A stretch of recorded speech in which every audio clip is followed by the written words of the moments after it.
Muhoozi njagala kwegayirira va ku Runyankore ebigambo byoyogera ebyo n'ogamba nti oyigiriza gundi Edi Muto Runyankore va ku Runyankore baneefa abanyankore tuli mu kubonaabona okw'ekitalo abantu abatuwa ebintu ebyetaagisa batulabirira basajja baganda bakazi baganda oba bakazi balala abakyoli baki bantu balala be batuliko be batukola ki be bamanye ennaku yaffe naye kakati gwe boddawo n'ogamba nti ate okuta omwana omututeeri omusazeeko ebirevu ate omutadde eri ate omugamba simanyi nti omuyigaliza Runyankore naye bannange tugenda kukola tutya ensi yonna neeba ya Runyankore Abanyankore nga bali mu kubonaabona ebitundu 90% Abanyankore bali mu kubonaabona so njagala kusaba byokola byonna bikole obikola nga ggwe naye tobikola nga Ankore kubanga obugabi bwa Ankore mwabujjawo. Okay. Kakati nno njagala owulire mukwano gwange amawulire agakagwawo era nga ge tulina essaawa zino kakati waliwo ekijja ku bavubuka munda mu ggwanga lya Uganda. Kino ekijja si muntu, njagala ompulirize bulungi nnyo amaziga n'ebiwobe kakati nno bye tuwolekedde wadde obadde tokimanyanga kati njagala otule ku vidiyo eno ogenda kuwulira okukaba kwennyini kakati nno General Muhoozi ono akiguddeko nkugambye ebigambo naye si birungi. Jukira nti ono aza tweetinga ku bintu ebyenjawulo omuli ebyo ebizimba eggwanga bepone ebyo ebitazimbadde n'akamu n'akatono omuli okulengeza okuyisamu amaaso okuyisamu olugaayu abantu sekinemu kosa n'amawanga amalala. Kaakati nno embwa yandimeketa emwanyi bino nga bigenda mu maaso. Omusajja gwe bayita Kazibe Bashiri omumanyi oluvannyuma lw'okuvaayo n'aniviringa biiki ye eri ebuyukwe abamu tubadde tugimanyi nze mbadde ngimanyi.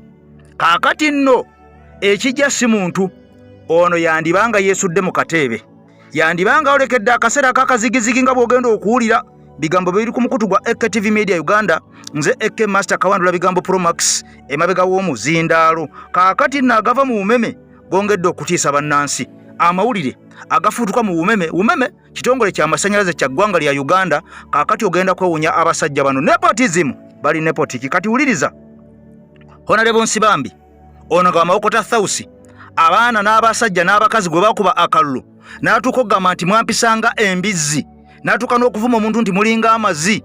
Kaakati nno akiguddeko omanye ebigambo byogera kaakati naye ate mukwano gwange mpuliriza nga tomanye ekijja enkya kinaaba ki. Kati njagala ompulize bulungi ku video eno naku lwaleero wabula bino byonna nga bigenda mu maaso ekitongole ekimanyikiddwa nga Amnesty International kikawaŋŋamudde kizzeemu ne kibikola. Waliwo ekiragiro ekipya ekifulumye eno nga order siyo mawombe kuno kulagira bulagizi si kusaba.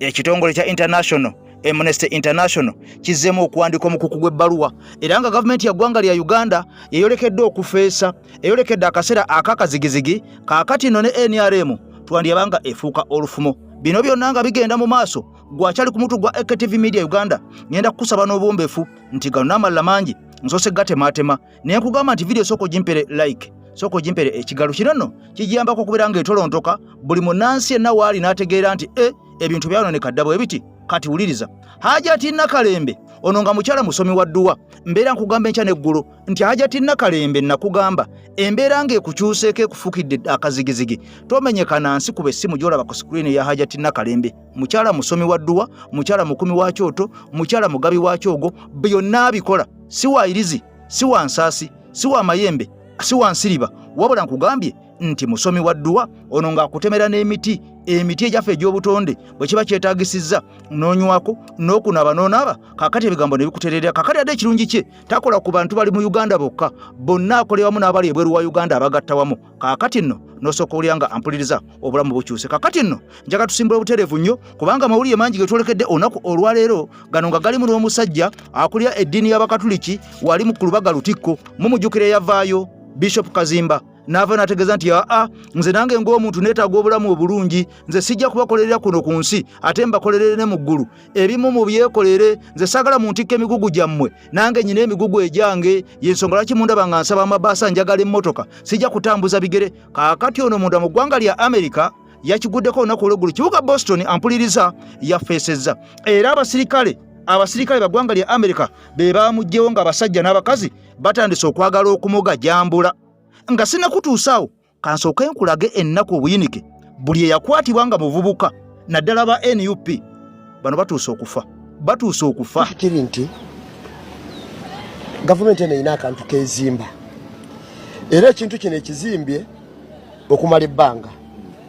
Baagala bakwata abantu bonna abalinaanye Bobi Wine nga babagulako ebisango sanga ebyenjawulo kati nga bano bakozesa bano bannamasaka bannaffe ne babagulako ebisango be bateekako bajeno Gaddafi ne bakireewo kati Edi Mutwe ne bamuteeka ku birala kati baagala bakwata abantu abo akireewo akyaliyo bonna gye bali akireewo ne gundi ne Jeno Gaddafi ate tebakuba bannamawulire boono omusajja gundi ow'ekitiibwa mune babatwalako kamera zaabwe mune babbako n'obukadde 5 okiwulira kakati bw'otunuulira ebyo nanga ebitu byogedde balina ekintu kye bazimba nti baagala bajje abantu be tulabanga batoopu ku Bobi Wine okusobola okutiisa abalala bonna abakola ki abamuliko bagambe olaba nakireewo taliiwo olaba ne Gaddafi taliiwo olaba ne Edi Mutwe bamutwala olaba ne gundi bamutwala ayitawo olaba bamumenya basobole okutiisa abakola ki kakati bagenda kuti guno mwaka guno gwe tulimu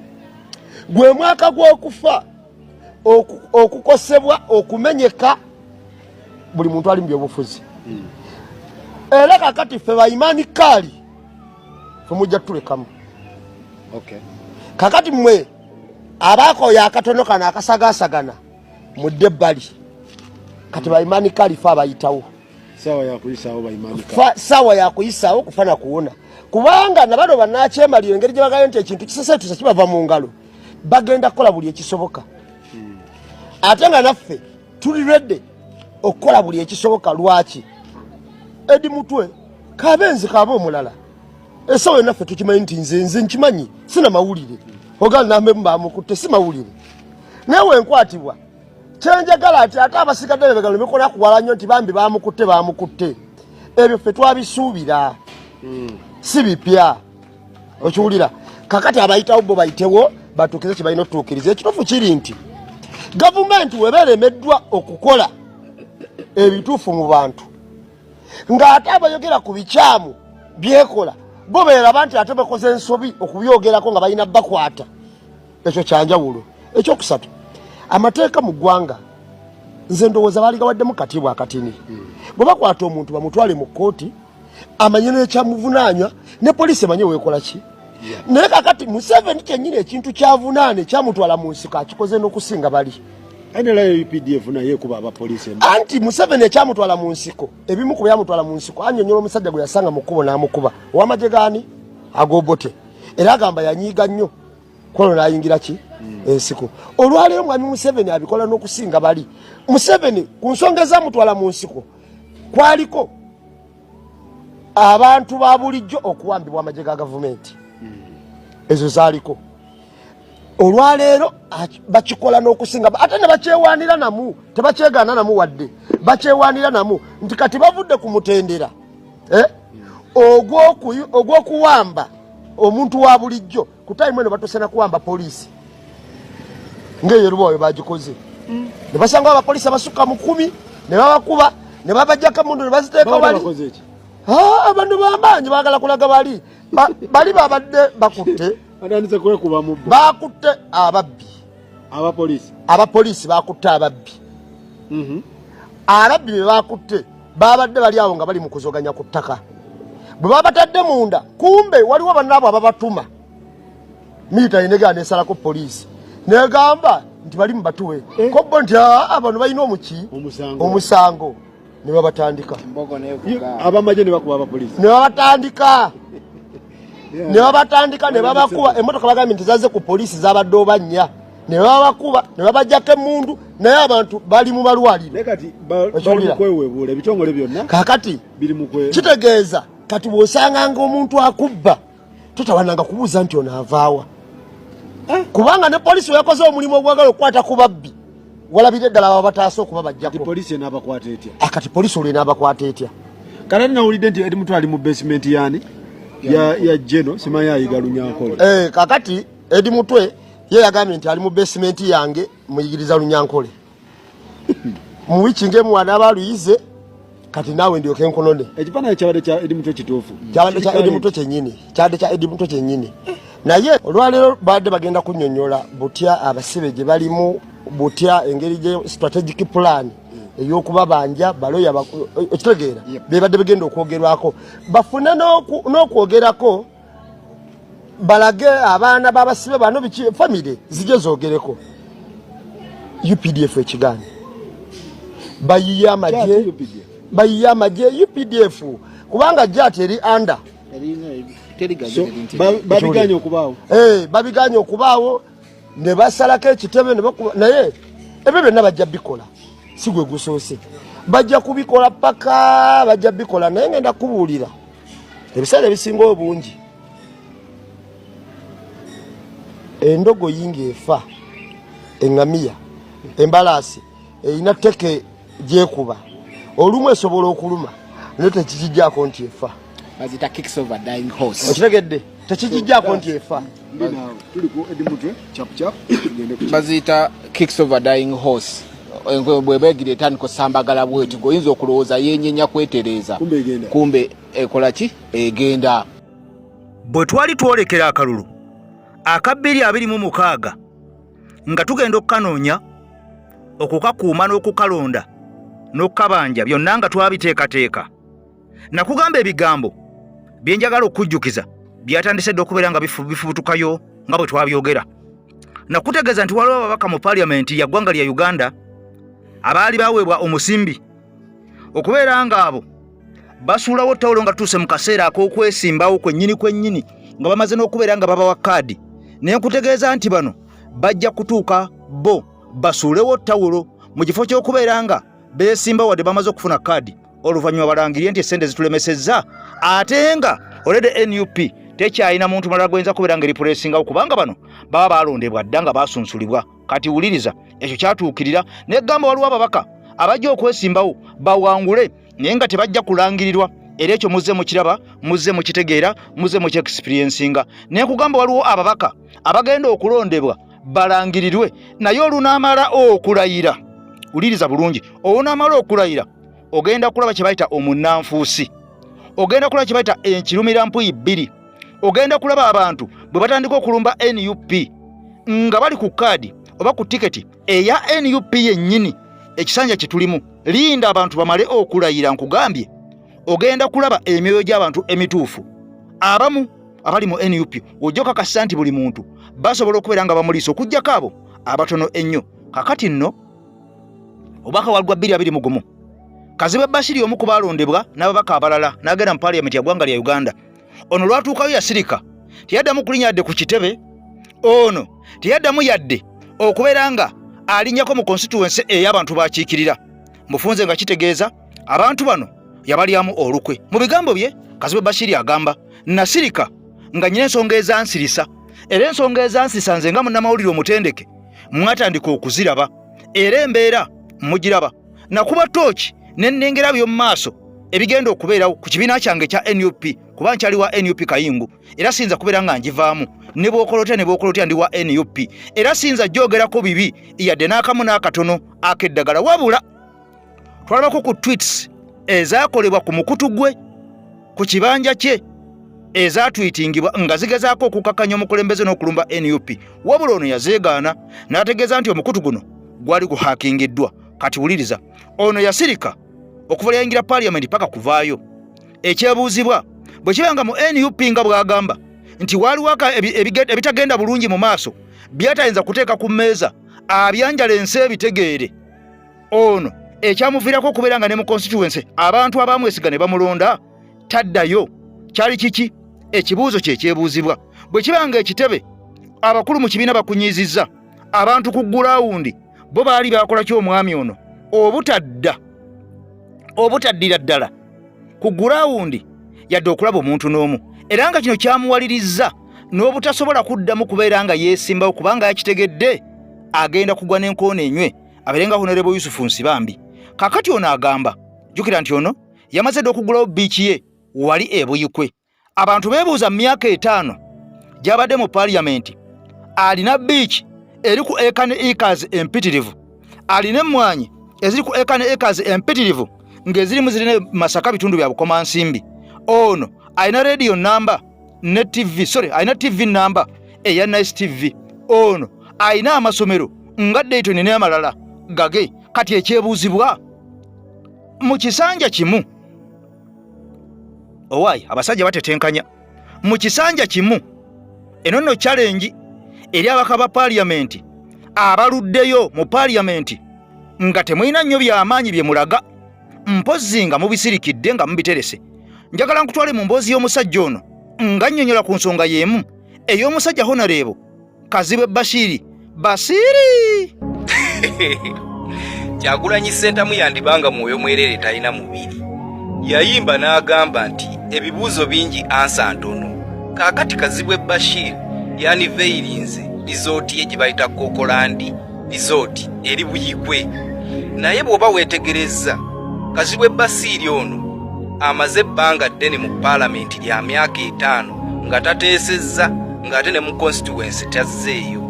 Nti bwe weetegereza accumulatinze obugagga bw'alaga ensi eno mu kaseera kano ka myaka 5 gyokka.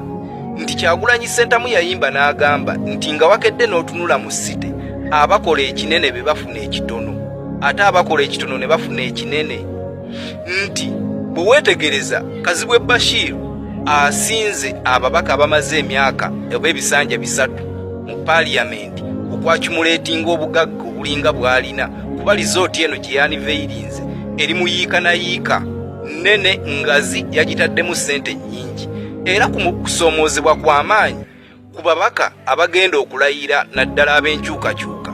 Nti kano tekabanga kakodyo okulaga nti omuntu atateesa oba ataddayo mu kitundu kye gy'asibuka abantu bakiikirira nti asobola okufuna obugagga okusinga abateesa, kubanga buno obugagga ono omwami Basiiri bw'alaga businga n'obw'abasenyi mu Junganda abasinga okuteesa mu paaliyamenti. Nti tekaalibanga kakodyo okunafuya bano abajja n'okubatega akalippo nabo basobole okufuuka bakyesirikidde, kubanga bw'ogamba nti Kazibwe Basiiri amaze emyaka 5 mu paalamenti nga yali munnamawulire ku Bukedde ne ku Paalo ne leediyo endala ze yakolerako nga talina bugagga bufaanaganako bwe buti, naye mu myaka 5 n'afuna obugagga obufaanaganako bwe buti, olowooza buba bubaka ki eri paalamenti? Nti kiba kiraga nti abateesa si be balina okufuna, nti oba abayingira abapya balina okufuuka bakyesirikidde, kubanga guno omwezi gwe tulimu gwennyini gwaniveiringiddemu lizooti ye gwe mwezi gw'okulayira. Kaakati tekandibanga kakodyo akajja ababaka ku mulamwa nabo bafuuke bakyesirikidde, kubanga jjukira buli omu ayagala byanfuna. Olowooza tunaaba tetugenda kufiirwa ababaka abasobola okuteesa ne bafuuka bakyesirikidde nabo beenogere ku nsimbi? Nti bw'oba weetegerezza mu kiseera kino Kazibwe Basiiri obugagga bw'alina businga n'obw'ababaka bangi nnyo abamazeyo ebisanja. Ebyo bye byange ku lwa Katonda n'ensi. Mubaka wa bitundu bya Maserengeta amanyikiddwa nga Honorable Kazibwe Basiiri, Kokolandi Resort oba gye wandiise beach, ekifo ekiri ku eka ne acres, ekikoleddwa obulungi, ekyazimbibwa obulungi, ekyayoyootebwa nga kiri mu buwumbi na buwumbi. Mu myaka 5 jjukira Kazibwe Basiiri yali akola ku TV na radio we yayingirira mu politics, asobodde okwakivinga ekifo ekyo ekiyitirivu obunene ate nga kyonna kiriko ebizimbiddwako n'ebikoleddwako ebitali bya ssente ntono. Ono akugamba siina ssente n'emu gye nalindidde mu gavumenti, siina muntu n'omuntu ali mabega wange nti yanteekamu ssente nze nkolanga kisiikirize kye, wabula ssente zange nyina eka ne acres ez'emmwanyi ziri mu 95. Akutegeeza nti ezimu ziri Masaka, endala ziri Obukomansimbi n'ebitundu ebirala. Kaakati ono akwongereddeko TV namba, akwongereddeko amasomero, wabula myaka 5 bino byonna bisoboka okubeera nga bikolebwa. Wabula ekibuuzo kiri nti Kazibwe Basiiri bw'abanga yafuna obutakkanya n'abakulu, lwaki mu constituency nayo yajja abandoninga? Lwaki abantu abaamulonda okumala emyaka 5 omusajja ono yabayiwa? Omusajja ono n'abalyamu olukwe, omusajja ono n'abaddukako, omusajja ono n'ababulako. Kye kimu ku bibuuzo ebikyasinza okwebuzibwa ku gurawundi bwe kibanga abakulu otabuse nabo abantu baba bakoze eki aba wano wansi.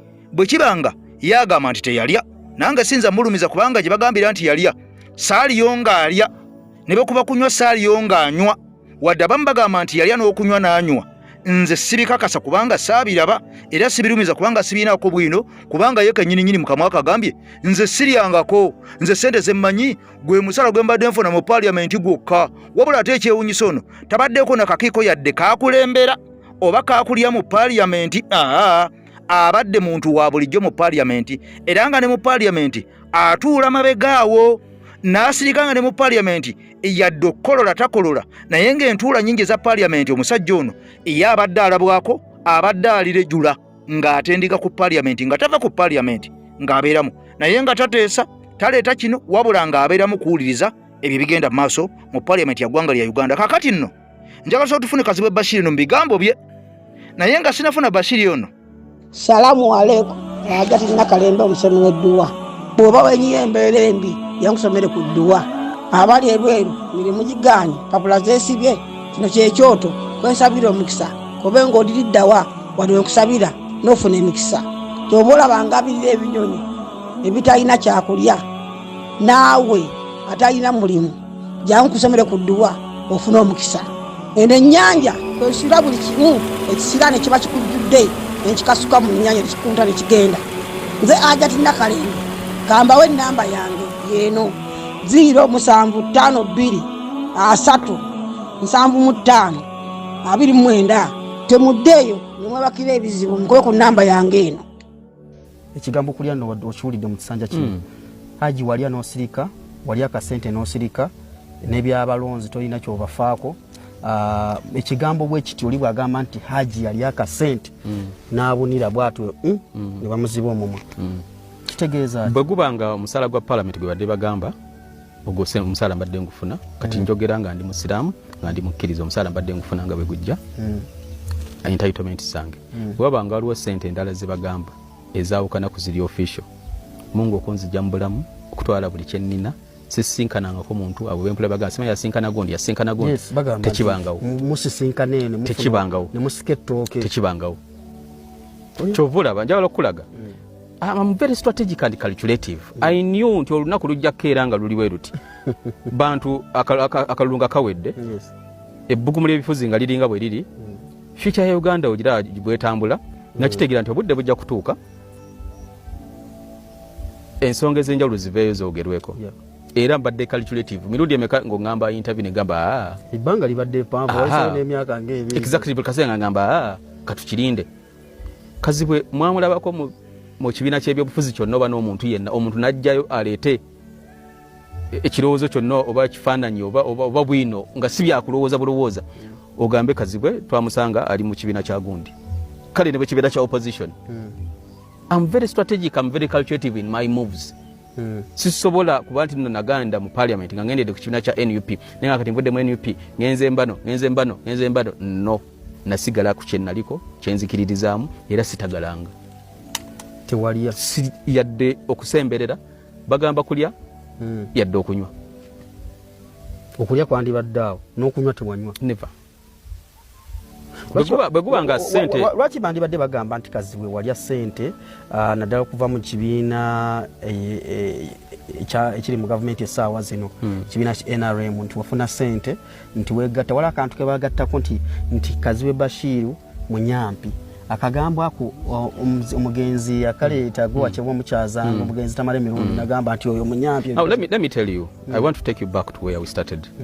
Tobola wambuza nti ebikwata ku kibiina kyo. Yes.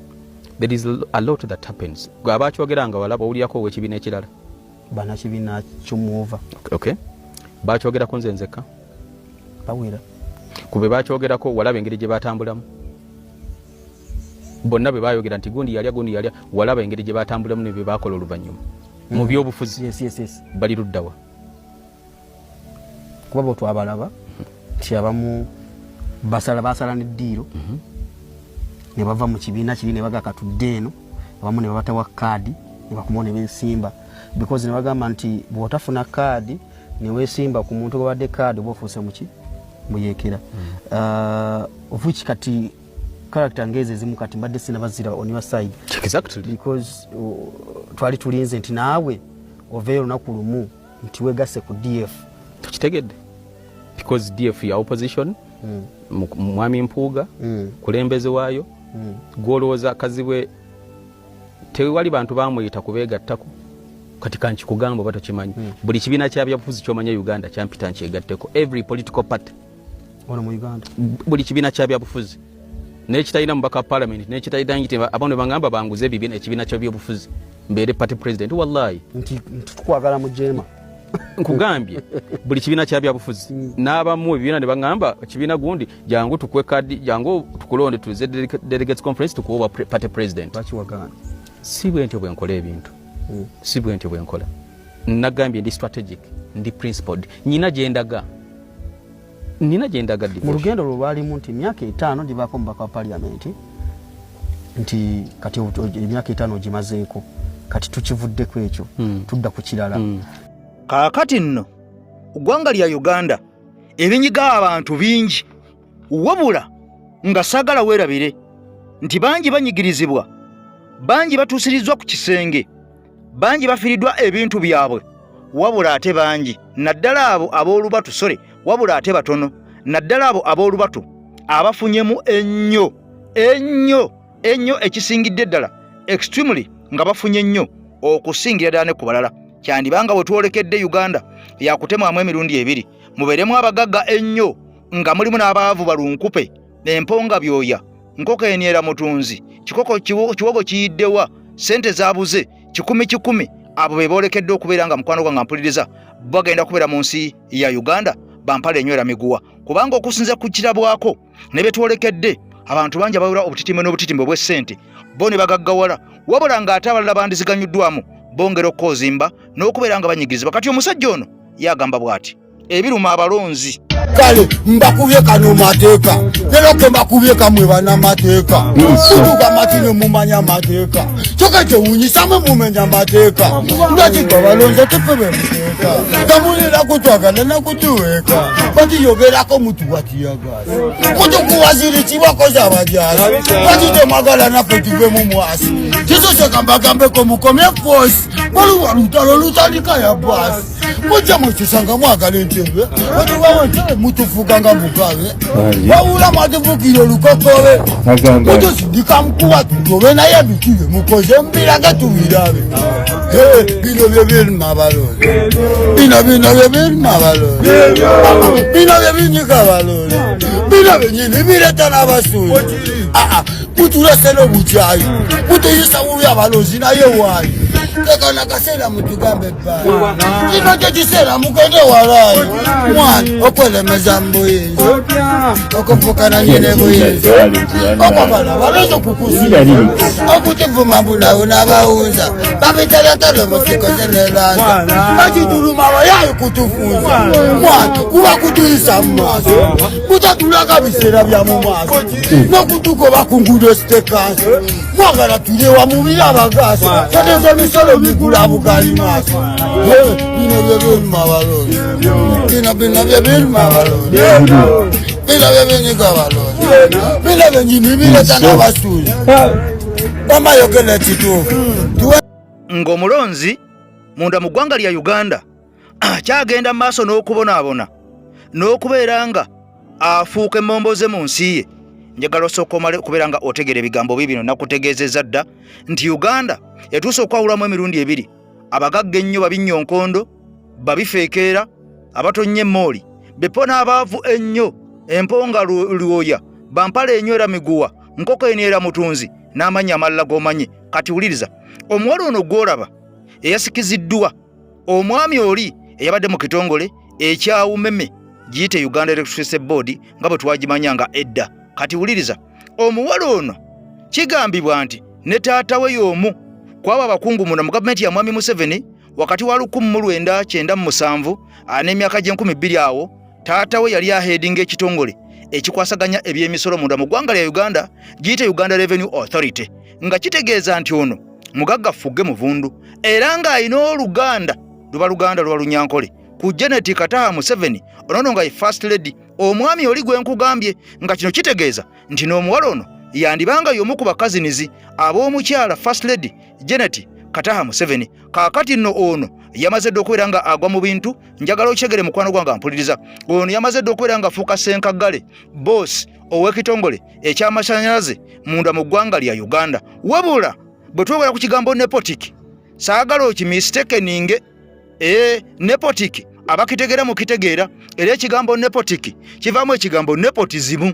Kaakati nepotic ne nepotism bitambula byonna naddala bwe twogera ku kyemirimu munda mu ggwanga erya Uganda ne twogera ku bitongole ebinene ebibedde munda mu ggwanga lya Uganda ababikulira ababikulembera ababiddukanya ababirinako obuvunaanyizibwa ab'emitwe egiri waggulu mu bonna abasooloobye mu balala bava side emu. Kaakati nno kino kitegeeza nti abantu bano bandibeeranga ekigambo nepotism baakisoma ne bakikuguka ne bakitegeera ne bakimanya bulungi nnyo ne bakigumbukira busimbu ne bakigumbukira bugwo nga musimbu. Kaakati nno omukyala ono nkutegeezezza nti mukyala Karugire erinnya ye Anna Karugire kyokka nga taata we ye Muzeeyi Karugire era nga bano nabo nkugambye bali related ku State House, si related wabula part of State House. Kaakati no mukwano gwange mpuliriza abaana bangi abasomye abava mu bitundu ebiyitirivu ennyo wano mu ggwanga lya Uganda nga balina obuyigirizi obuyitirivu ennyo nga balina obumanyirivu obwa ddala ennyo naye nga emirimu nga gino mukwano gwange mpuliriza mulina kubeera nga mugiraba ku TV, mugiwulira ku radio, mugiraba ku social media nga mwagifuuwa dda mu ng'ombe emirimu nga gino nga abagikula abagiddukanya abagiri mu mitambo abagiri mu mukyanga be bantu abo abamanyi ani akumanyi ani akuzaala wazaalibwa ddi kitaawo yakola ki wavaawa ennyindo yo bannange yabyabyatala oba nsongovu bulungi. Kaakati bino abantu baze babyogerako ennyo bw'otunulira ebitongole ebyenjawulo mukwano gwange mpuliriza ng'obitadde mu mazima kiwandiise reality. Ebitongole bingi munda mu ggwanga lya Uganda ababiheedinga sijja kubeera nga mbamenya amannya naye naawe oli waddembe okukwata pen n'olupapula n'ogenda ku Mr. Google n'obuuza nti ani akulira ekitongole kino ek'ebyensimbi nti ye gundi, ani akulembera epoliisi munda mu ggwanga lya Uganda nti ye gundi, ani akulira amagye munda mu ggwanga lya Uganda nti ye gundi, ani akulira pulizoni ggwanga lya Uganda nti ye gundi, ani akulira ebyokulonda mu nsi Uganda nti ye gundi, ani akulira umeme mu Uganda nti ye gundi, ani akulira ekisaawe wali eri Uganda Airlines gundi. Kaakati ebyo byonna bobitunuulira nojjanga obigattagatta n'obitematema. Omusajja King Fiki yava n'asomesa ekigambo kino nepotic ekivaamu ekigambo nepotism kigwawa newankubadde regions zonna endala tezisomesa baana ne bano abasajja bakisussa bannange buli kafo konna bakeeyagaliza buli kafo konna bakaagala ekyo kyekigambo kye bayita nepotism kye nabasomesaako wano lumu mu ngabanya y'ekkeeke y'eggwanga mu ngabanya y'ebifo. Kati regions zo endala zifuniramuwa mwe mulina Ministry of Education mwe mugikulira ne kati bano bonna abaana be muteekayo abava mu masomero be muta bo bannange bagenda luddawa bo bakola mirimu ki?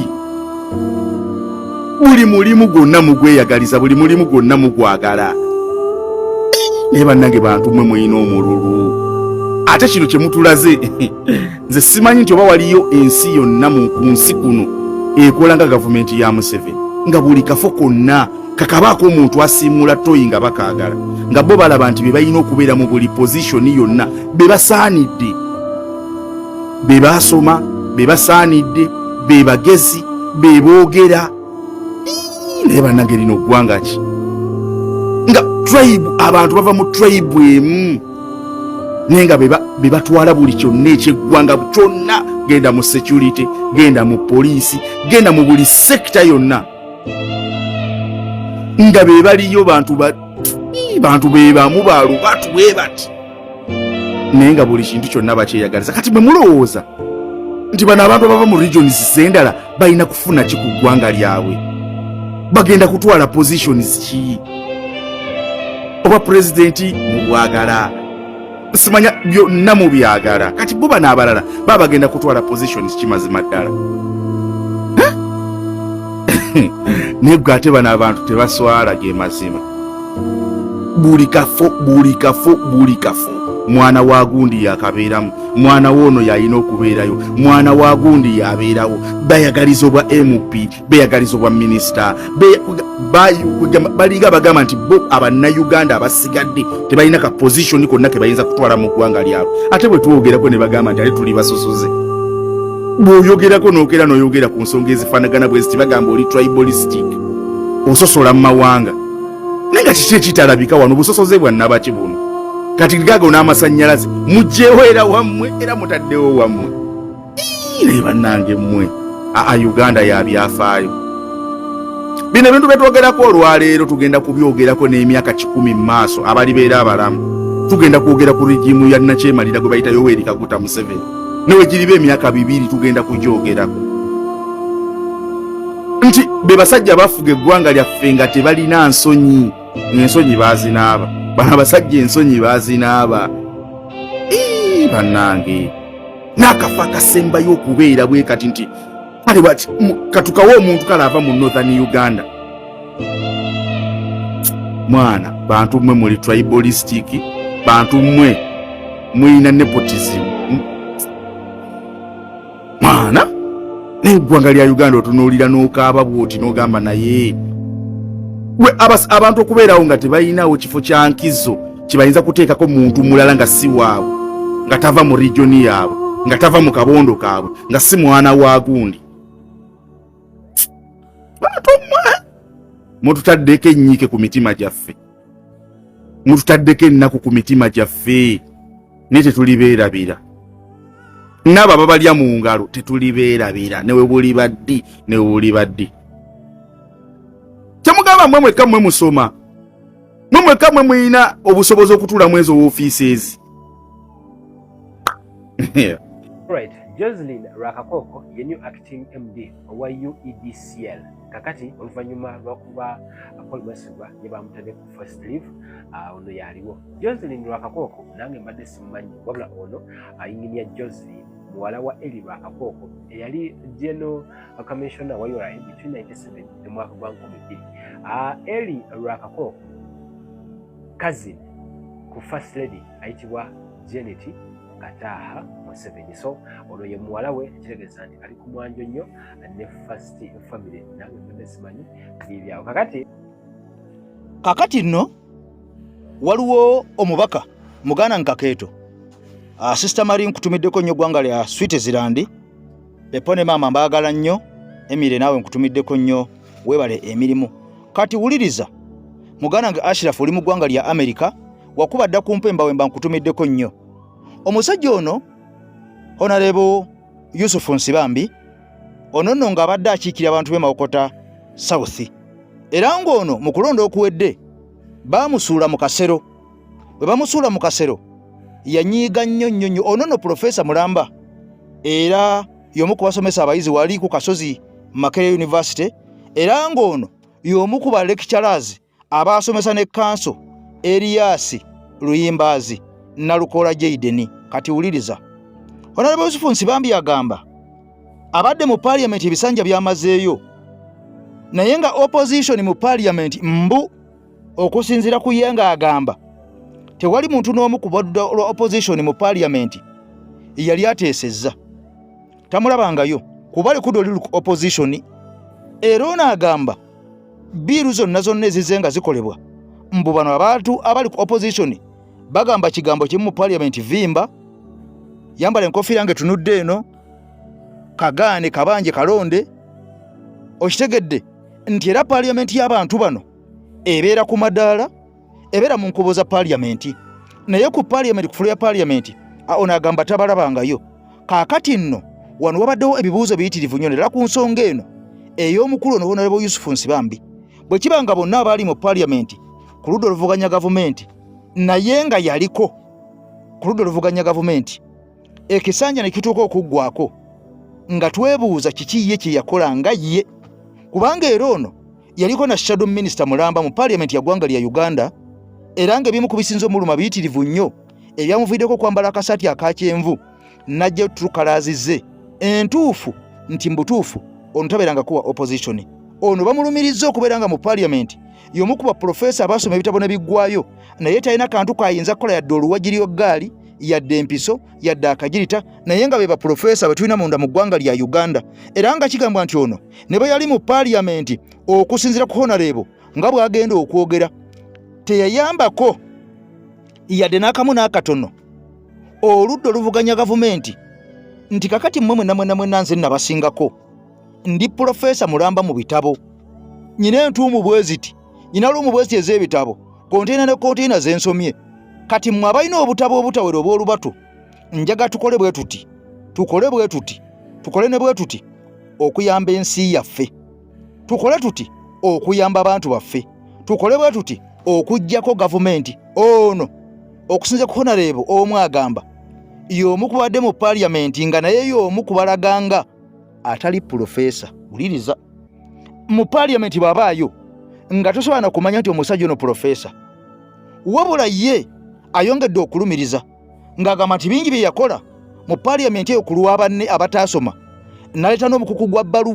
gwa lipoota nga nnene, ebiwandiiko nga bingi, ye katubiraba. Naffe abakulira oludda oluvuganya tebabeerayo wa mu komiti, bajja wano kulabisa nabere mabega wa kamera neyekyanga nakatufulume naye ate ezimu beba ssentebe ate tebabeerayo, ate balina kapasite. Kino kyegamba kino muganda wange oli musajja muyivu noono muyivu. Kakati waliwo abantu bannaffe bali bebaleeta bw'olaba mbuleera tiikinga balabise gumite basically gumite vimba noono vimba. Kakati olimba bw'omululu yambala kino enkofira giteeke wali, ebyo si bye biriyo. Kati Parliament neefiira ddala kubanga buli kimu oli ne bwayimuka bwatikaga agambye eki emwanyi te Abaganda bagalenye emwanyi mugambe emwanyi ne omubuuza point kijowakanya wano kino tekisomeka bulimu tebalina capacity neje bava ekitebe tewali na kibiina kya bufuzi ba kunup KBFDC erina milioni 10 ku account. Bwe bagireeta wano olina kubandanga twataddeyo milioni 10 nga tezivudde mu government mu iPod nga zavudde mu kibiina mu mobilization, nze nja kuresigninga buli kimu. Kakati bye twogerako bannange tubadde tusirika busirisi naye nga mufa obaddeyo ng'ofa nga tufa naye nga butandika okwogera banga tobalabise abo ku myaka gino olina kusala ekigooli abo baga oyo tiikinga oyo kati mukulu nsamba information ogimuwadde akubuuze ngimuwadde kubanga obulumi bwatakubwa omanyi Nsibambi inze oli omusajja gwe nawange ekitiibwa kato kyakimu kubanga nyambadde yero si ensonga eyo naye bweba Parliament kulema yakulema obuuza kibuuzo kyenjagala omubuuza wana abalala we baalemererwa gwe Profesa omulamba nga tukulina ku ludda lwaffe gwe woli mutujerega twalina gwe ng'oli Profesa oludda ne bwe lubaako Profesa omu ng'ali gumite kyotayagala kuwulira naye abaana bakikozesa otutegeeza omuntu alina backbone gwe Profesa omu wali otumala at which level wali first of all wali shadow minister mulamba oli ku side yaffe katate gwe Profesa gwe wagwamu amaanyi fa abali eno wansi fe boyita aba fire base ate nga tuli b'amaanyi na nnyo ebitabo byoyogerako nze mbadde ku komiti I've summarized the entire ekibuuzo kiwanvuye kakuddemu kakati obuzibu obulaba obwabano oba okulabisa bano bateesezanga ku madaala. Nze I've summarized the entire this book into this bino bya Nsibambi. Bino bya Nsibambi. Kakati bano bambi bo emikolo gya bagikolera mu gumite bagikolera mu kulabisa kane bagenda ku madaala abantu ababulijjo kati ku madaala awo enkola gye bagendawo kiba kibiyo nalebo basically balabanga pressure okuteeka pressure ku government era amadaala gali galeese eki bafuluma ku mwanyi kiki ekyalejjawo bafuluma ku tteeka ly'amagye kyeravaawo. Nsibambi ne President Museveni yatadde abantu 126 n'enkya bagenda kufuluma. Sibambi bwe twafuluma wasigalayo. Ati tuliza kusigalayo kubanga bali abalonzi. Mujja kubaga nti oyo musibambi yatuliddemu olukwe. Ne batiswaza. Basically kyevana gambye tibannange sobola kugenda na bano kangende mu NRM. Kati obulungi bwa speaker honorable enkeera ne bakomawo kubanga bw'ofuluma zirira ddala bw'ogaana okulya emmere naye bw'ogaana okulya bw'ogaa nti nkomyewo mu paalamenti babuuze ekikula tekinaba sente za budget bandi bagobye mu paalamenti kankomewo tugende maaso ku ggwanga. Bwe nabadde ntandika nakutegeeza ku kigambo ekiyitibwa Amnesty International. Amnesty International kaakati nno bwe bagamba nti ensi the world is watching, ebimu ku bitongole ebirondoola ensonga ezo butya gavumenti bwe zeeyisa mu mawanga ag'enjawulo n'okutunuulira abantu sekinnoomu mu mawanga ag'enjawulo okwetoolola ensi, ke kitongole kino ekimu ekya human ekimanyikiddwa nga Amnesty International. Kati wuliriza, bano bamaze dde okutuula wansi ne batematema ensonga eziwerako ne baddamu bupya okuwandiika okulagira. Akuno si kusaba nti basabye gavumenti ya ggwanga lya Uganda, basabye General Kaguta Museveni, wabula bano bawandiise nga balagira kitwandise directive okulagira oba ekiragiro gavumenti ya ggwanga lya Uganda nga bagiragira mu bwangu obw'ekitalo okutereeza ebyo byonna ebyabasobako. Wuliriza embuli etefa yonna ebyabasobako. Bano nga bagamba nti bano bwe batabe nga tebasobola kubeera nga beetereeza ku ebyo n'ebyabasobako bagenda kukolawo ekisinga ekyenjawulo. Era bano nga bagamba bagenda kunokolayo amannya ag'abantu sekinnoomu. Wuliriza wetulaga wano wetwolekedde amannya g'abantu sekinnoomu wano munda mu ggwanga lya Uganda. Lwaki balondayo amannya ag'abantu sekinnoomu naddala abo ba top officials munda mu ggwanga? So nga bwe twabadde twesuubiza nti tulina okutematema report eno eyafulumiziddwa Amnesty International. Kino ekitongole nakugambye eno wakidogo yansi yonna, nkiddamu eno wakidogo yansi yonna eno Amnesty International.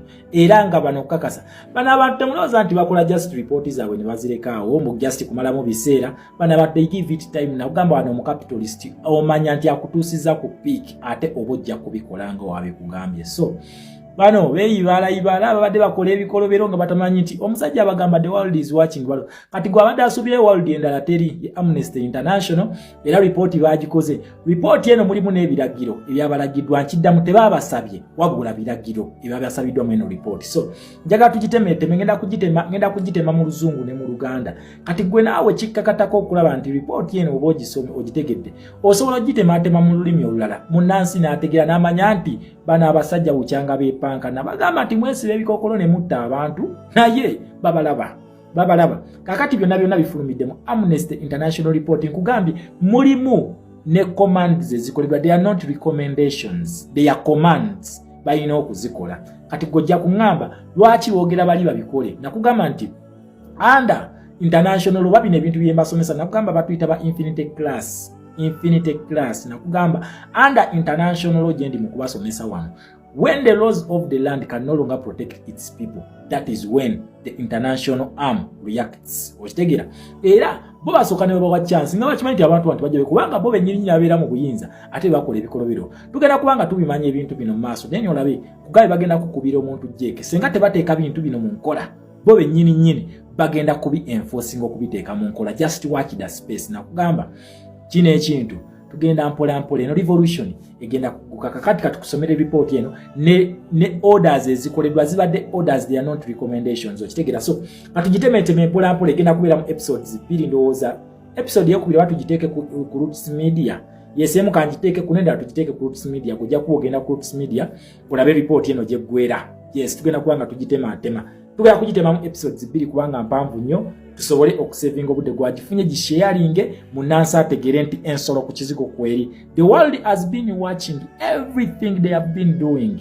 in these elections. Katandike eno report yakoleddwa era yafulumiziddwa ng'ennaku z'omwezi zabadde 3 omwezi gwa April omwaka gwa 2026. Amnesty International eno watchdog y'ensi yonna okitegera ye watchdog y'ensi yonna ekola investigations nezimala neziteeka mu ICC essaawa yonna NRA diversion wama mukole fika tusimbule embalasi kakati nogana katemeteme report eno ngenda kubanji kutemera nga njija mu luzungu jikutere mu Luganda nawo jajjiba ngo jiteeka mulimi olala munansa asobola okugitegera tegere nti bano wijja batufutu baddeko their time is out katugene mpola okitegera Gambye report eno yafulumiziddwa ng'ennaku z'omwezi zabadde 3 omwezi gwa April omwaka gwa 2026.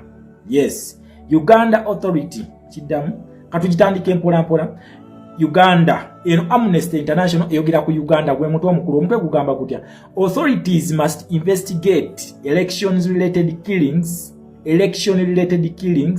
arbitrary arrests and torture of opposition members and supporters. Gwe mutwe omukulu bakugambye Uganda era bagambye abakwasise eddembe nga bafuuka kati bakwasisa abampaka bamulisa maanyi kati abalina okubeera abakwasisa emirembe nga kati bafuuka bamulisa maanyi kino kye bagambye authorities must underline the word must investigate election related killings, arbitrary arrests and torture of opposition members and supporters. Tuba tusimbudde bayina okakasa nti bakola okunoonyereza kiddamu abakuuma ddembe nga kati bafuuka bamulisa maanyi bayina okunoonyereza tebabasaba babalagira bayina okunoonyereza ekitta abantu ekyagenda mu maaso mu kalulu okusiba abantu ebitaliimu n'okutulugunya abantu aba opposition n'abawagizi baabwe ab'ekibiina n'abawagizi baabwe tugenze mu maaso. Ugandan security forces targeted members and supporters of the opposition party National Unity Platform NUP with lethal force, arbitrary arrest, torture and other ill treatment before, during and after the 15th January general election. Amnesty International said today. Olunaku olwaleero Amnesty International etugambye nti abakuuma ddembe nga bafuuka kati bamulisa maanyi mu Uganda awo bagezangako nnyo nga baluubiriranga abawagizi bamemba b'ekibiina kya opposition ekivuganya gavumenti ekya National Unity Platform NUP nakugambye nti eno report yafulumiziddwa specially ku bikolobero ebyakolebwa ku NUP nakugambye it is the only opposition party mu Uganda gye tulina. Amnesty International ebyogedde olunaku olwaleero ng'ennaku z'omwezi 3 omwezi gwa April omwaka gwa 2026. The organization received reports indicating that between 15th and 18th January, the Ugandan People's Defense Forces UPDF and the police likely killed at least 16 people across the country using unlawful force. They also arbitrarily arrested hundreds, subjected some to incommunicado detention or held them in unknown process of detention. Others were subjected to forms of ill treatment, including acts that amount to torture during the arrest and while in detention. This violation occurred amid the nationwide internet shutdown imposed by the authority just 2 days before the elections. Nzo kuloza ntino internet mwajijjako yo naye bambega ba Amnesty International buli kimu bali bakiraba era bakugambye nti ennaku z'omwezi 15 wakati w'ennaku z'omwezi 15 n'ennaku z'omwezi 18 abajje ejje lya UPDF munange ejje lya UPDF mbulina ejje lya abantu beyita ba Uganda People's Defense Forces bo webeyita bakakana kuba ne police yennyini bakakana ku bantu wakati w'omwezi 15 ne 18 batta abantu 16 okwetoloola Uganda yonna abalala nga bakozesa eryanye liteetaagisa muguni nakugamba ku eno stage it is democracy that defends human rights nga bakozesa eryanye liteetaagisa era ne babateeka n'abalala babasiba mu makomera okitegeera n'abalala babasiba mu makomera n'abalala ne babateeka mu bifo ebitategeerekeka nga nakati tetumanyi gye bali okitegeera ekintu ekyo nga bikolebwa UPDF ne poliisi ya Uganda era binene ebintu bino babikola nga internet bagijjeeko ng'ensi eri mu kizikiza okitegeera ng'ensi eri mu kizikiza wabula ebintu bino byaliwo nnaku 2 nga tetunagenda mu kalulu batandika okubikola ebyo ebyokuwamba abantu katweyongereyo mu maaso atweyongereyo mu maaso. Eno report si yange ya Amnesty International nkugambye ekiddirira muliro. Eno report ekikuddirira kugubeera muliro. 3 months since security forces meted out untold brutality on the public, no one has been held accountable, said Chaguta, Amnesty International Regional Director for East and Southern Africa. Tushegere chindu echo. Kati wakaita emyezi 3. Honorable Mwanga Kivumbi ali mu kukomera. Honorable Mwanga Kivumbi ali mu kukomera. N'abalala bakwatibwa. Naye abantu abakola ebikolobero ku bantu tebalabangako investigations wezikolebwa, tebalabangako omuntu yenna yenna akolaki asibibwa. Okigenda nakugambye, when the laws of the land cannot protect its people, the international community intervenes. Njagala otunuulira ekyo ekiteeko ekyo kye yaleese ekyo kyayita sovereignty. Ekyo kyayita sovereignty njagala okyetegereze. Adduka bino nakugambye, adduka bino. Just watch this. Bano basaaga. Bujja balowooza nti nno bakitalo nnyo. Kale katweyongereyo. Ugandan authorities must ensure that all allegations of human rights violation by security forces are thoroughly, promptly, impartially, and effectively investigated, and that the officers responsible are held accountable. Ananyini abagamba nti mulina obuyinza mu Uganda. Amagambye kiri kuno kulagira bagambye it is a must. A must. Bayino kakasa nti okwemulugunya konna konna okwebikolobero ebyagira ku bantu. Nakugamba nti ebintu ebyatukolebwako wano we bafacingira consequences. Ekintu kye bayita human rights mu bagenda okufacingira consequences ez'ebintu byebakola mu democracy. Nekugamba nti kweno stage it is human rights that defends democracy. Kati ndowooza mutandise okukiraba. Ebikolobero bino they were crimes against humanity, they were human rights violation. Naye nga byakolebwa mu ki? Byakolebwa mu kalulu. Bano they are down. Mugenda kutya. Katweyongere neno report. Eno report nkaye muna Uganda inagitegera mu lulimi olugwira. Nawe agitegedde genda ojinyonyola bala. Era bakugamba nti bonna abakola ebikolobero betaaga babisasulire. They are going to be held accountable. Musajja abagambanga mukola ebikolobero ebyo naye ogenda kubisasulira ogwo. Buli office yakola ebikolobero bino bamwetaaga. Kugambye nti abantu bano babikola nga bakimanyi nti abantu abo tebajja bituukiriza. Naye bo bajja kubeenonera. Just watch the space. Officers suspected of carrying out these abuses, including those who ordered or enabled them, must be suspended from work pending the completion of the investigations. Kuno kulagira tebasaba. Bakugambye nti bonna officers abali mu bikolobero bino ababikola nkiddamu bo officers bonna ababikola abakola orders teka omuhozi kaine rugaba otekewo bakagaba otekewo bamukibi bonna abakola orders bayina okubeera suspended okuva ku mirimu. Nkiddamu bayina okubeera suspended okuva ku mirimu paka nga investigations ziwedde. Bayina okubanoonyerezaako. Zino orders bagiyita Amnesty International. Eno twogera ku United Nations. Ono, this is the international watchdog of the International Criminal Court. Oba Rome Statute. Doctrine of the International Criminal Court. Just watch this. Nabagambye kweno stage bagenda kukubira abantu jeke. We tusemberera nkiddamu tusemberera jeke. Eno eya Amnesty International yesembayo e Congo webagira deni ne bajja ne mugamba kakati gwe katukulumboso ko kitegere. Kugambe officers bonna balina okuwumuzibwa ku mirimu. Ndowooza mulaba ono byatandise okukwata abamajabo nga abawumuza mbusimanyi ono twamukutte enguzi ono twamukutte bino. Batandise bino ali mu kubiteeka mu nkola mpola nga munnansi tonnamanya. Nkugambye bamulagidde bonna bawummuzibwe era banoonyerezebweko. Buli naye ne muhozi kaine rugaba naye alina okuwummuzibwa era anoonyerezebweko. Katweyongereyo.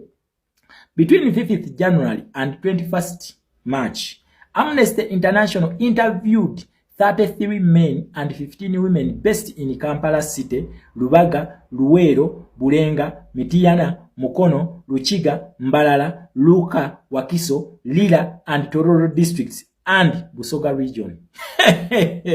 Ya don't know, sir. Amnesty International yoke nyini yasisinkana abantu 33 abaami 33 n'abakyala 15 abali mu Kampala abali e Rubaga, abali e Luwera, abali e Bulenga, Mityana, Mukono, Lukiga, Mbarara, Luka, Wakiso, Lira, Tororo District ne Busoga Sub-Region. Amnesty International yenyini nakugamba bo babaddengawo underground. Kubanga muteeka omusango mu ICC basindika ba investigators ne babeerawo ku ground. Omusajja yabagamba nga the world is watching but they were too foolish to understand what he meant. Amnesty International ebadde ina ba spy bayo ku ground. Nga kwebali ire kugamba nti abantu bano yatuukirira abantu 33 abasajja n'abakyala 15 kitegeeza nti Amnesty International mu investigations zayo eyina abajulizi 48 okuli abakyala 15 n'abaami 33 mu bitundu byenkumenyeddawo wammanga eno Amnesty International. Then netujja ku first close egamba atya 3 months since the security forces meted out untold brutality on the public, no one has been held accountable. Yes, nakugamba, it is human rights. Bano, police yabano, ekolera mu bantu. Nkidamu, police yabano, ekolera mu bantu. Bagamba nti katuwakaite emyezi esatu, okuva abakuuma ddembe bano, bwebagira amaanyi obutujjo obwakolebwa ku bantu nga tebwetaagisa, obwakolebwa ku bantu. Amnesty International terabangayo muntu n'omu bwe holdings accountable kwe kuvayo nekola report eno nga muli ne government orders zeino kukolera ko nkidamu wewe kwanga bayise emyezi esatu bazunza bamuwanga kivumbi ba Alex Soyso mufumbiro we batulimba limba nti ono simanyi yatemyeka abana omutwe ono simanyi ono plan ndi musibe ono plan ndi mutemu. Amnesty International beyagala okulaba beba bakola ebikolobero ku bantu beetaaga okulaba everyone you are going to be held accountable. Omusajja abagamba the world is watching. Tugenda maaso ne report nkugambe report eno yakoleddwa ng'ennaku z'omwezi zabadde 3 omwezi gwa April omwaka gwa 2026 naye yabadde atulaga nti simanyi plan ndi musibe bakoze eki mu plan ndi musibe bamusalidde omusango gw'okufa. Nonsense. Amaka tweyongereyo. Those interviewed includes family of victims apparently killed by security forces, victims of gunshot injuries, victims of torture and other ill treatment, victims of arbitrary arrests, eyewitnesses and lawyers of those arbitrarily arrested. Amnesty International also reviewed 6 videos and 6 photos posted on social media or shared directly with the organization by trusted source. The organization also reviewed charge sheets and official statements. Ugandan authority did not respond to Amnesty International's request for comments. Banabami bamala okunoonyereza bafuna videos bazirina n'ebifaananyi babina wama mwebale nnyo kusharinga baana ba mama bino byetubagamba twabagamba social media eno gotokwa tonyoma simu yo toginyoma mwana wa mama lwaki onyoma simu twabagamba musharinga ezi videos musharinga ebifaananyi bino bana basajja babiraba evidence bagenda okukozesa era negenda ne ku ground eri families z'aba bantu ebasaanyizaawo abaabwe bagenda ne bajjako interview eno si interview babeera bakujjako obujulizi kiddamu babeera bakujjako obujulizi zino si interview bakikozeseza ekigambo kiri interview nga woona agenda mugundi mukomera ne bagamba kakati jango okole statement kati wano babeera bakujjako statement nkiddamu babeera bakujjako statement no Amnesty International yebikola abula bana abaami bano we babagamba bajje bennyonnyoleko abaami bano beefula bakyesirikidde yes beefula bakyesirikidde mbo they are unruly tebagambwako so in Amnesty International kakati tugenze akulozi kafeka na akokubiri a subsection kakugamba unlawful use of lethal force by security forces. Unlawful use of lethal force by security forces. Ebyo binde bikolebere ebyo bibakolo ba abantu ebyo tebyali mu mateeka ate nga mwefula nti mwe bakuuma ddembe kumbe mwe bonoonyi b'emirembe. Amnesty International ina poliisi eyina ekkomere eyina kooti olwedde obujulizi babulina mugenda kakasa mwali mwebisega masiki. Let us watch the space and see. Katweyongereyo. Amnesty International documented 10 incidents in which security officials appear to have used unlawful lethal force that resulted into killing at least 7 people in Butambala. At least 3 people in Bulenga, basatu battibwa Bulenga, 2 people in Luwero and 1 person each in Rubaga, Nsambya, Mityana, Mukono. Witness told Amnesty International that none of these victims was armed and they did not pose any imminent threat or death or serious injury to anyone. Mwakuba abantu kakati muna Uganda gwagamba ntino banansi battibwa mu bitundu bino wammanga. Era Amnesty International nyini report eno yabikola n'ebiwandika nyini Amnesty International nti nga bakozesa banene eryanye liteetagisa batta abantu 7 e Butambala ewa Honorable Muwanga Kivumbi. Wabula bamala okutta abantu bano bakwata Honorable Muwanga Kivumbi. Okitegera ekintu kino nkiddamu kino kye nabagamba nti under domestic police omwami ono abalaga nti ffe batujju. Kye nabagamba nti kati essaawa eno tetusobola kuchallengingira muntu ono mu kkooti ze. Honorable Muwanga Kivumbi bamukwata gwa butujju. Amnesty International kugamba nti ba police officers be bakola ki batta abantu noza mukitegedde. It is them kati bo bakukyusa ekintu kino be batta abantu. Kati bakikyusa ne bakiteeka kwani ko Honorable Muwanga Kivumbi bamuvuna n'omusango gutaliyo. Wabula Amnesty International yabalaba era ne report bagirina. Kakati eyo ye muddawo ne mubuzaabuza abantu mu kkooti zammwe tugenda kakasaako kati tufunye reference. Honorable Muwanga Kivumbi kati baloya be kyembadde nsaba oba kyenkoba do the needful kubanga we already have a report. Kati lwaki kkooti ze temuzeesonyiwa ko twawuliddeko n'ebigambo bya Honorable Kakande. Honorable Kakande naye byatuwadde yes tugattirawo then tutambuze omusango ku international. Lwaki twesiba ku kkooti zaabwe nga Honorable Muwanga Kivumbi Amnesty International yaliwo n'ebirecording era ne file bagina y'abantu 10. Atweyongere Ugandan authorities must ensure that all allegations of human rights violation by security forces are thoroughly, promptly, impartially, and effectively investigated, and that those officers responsible are held accountable. Ekigambo kiri must. Ugandan authorities mwebakuma dembe babagamba muyinoka kasanti byonna byonna okwemulugunya okuliwo okutulugunya abantu okwakolebwa ebitongole byamwe by'ebyokwerinda ebuli byafuuka kati ebitongole ebitugumbuzi ebyobutujju. Okitegeera babagambye nti kati yessaawa muyina okukakasa nti mukola investigations zonna wabula n'abo bennyini ba officers abali involved muyina okuba holding accountable. Nkugambye bano Amnesty International ekola ekintu ekyo just kulaga nti twakuwa chance naye si ebeera real cause. Era mugenda kulaba nti ne banaabeera babakutte bajja kuba basaba babagambe mubatuwe kubanga these are crimes against humanity. Kooti ya ICC yeyina okukola ki yeyina okujiwozesa bagenda kukubira omuntu jeke. Just watch the space. Tweyongereyo nze nsoma report mwata abantu deni mwene mutulaga nti no report ezamwe kooti zamwe zetugenderako ye kale katweyongere omusajja abagamba the world is watching n'abagamba bagenda bakuba jeke nga mulowooza asaga yino report ebyebutambala byonna mu ebiri. Katweyongere ya National Unity Platform the opposition party ebanyikiddwa byemwerimbalimba mbu simanyi bwe mutaalayire simanyi ng'ono abajjako akafo kammwe no sense eyo mubijja wa nammwe wamaka tweyongereyo n'eno report. Amnesty International verified the Amnesty International verified post-mortem report of 6 victims, all of which indicated that they had died from gunshots injuries. Family members told Amnesty International they were not allowed to witness the post-mortem process and that the authorities had not launched investigations